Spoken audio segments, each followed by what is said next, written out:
एक दिन द्रौपदी अपनी सखियों के साथ वन में भ्रमण कर रही थी।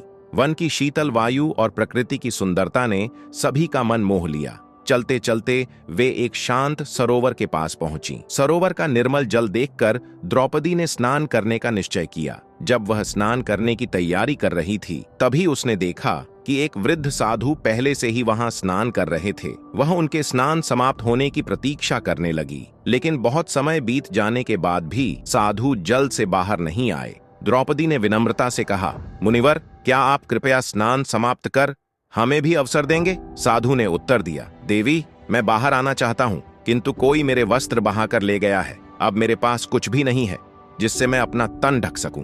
यह सुनकर द्रौपदी को बहुत दया आई। उसने अपनी साड़ी का एक किनारा फाड़कर साधु की ओर फेंका, लेकिन तेज हवा के कारण वह टुकड़ा पानी में बह गया। उसने दूसरा टुकड़ा फाड़कर फेंका, लेकिन फिर वही हुआ। तीसरी बार जब वह साड़ी का टुकड़ा काटने जा रही थी, तब साधु ने हाथ उठाकर उसे रोक दिया और कहा, हे सुभगे, तुमने मेरी सहायता करने का प्रयास किया, यही तुम्हारा पुण्य है।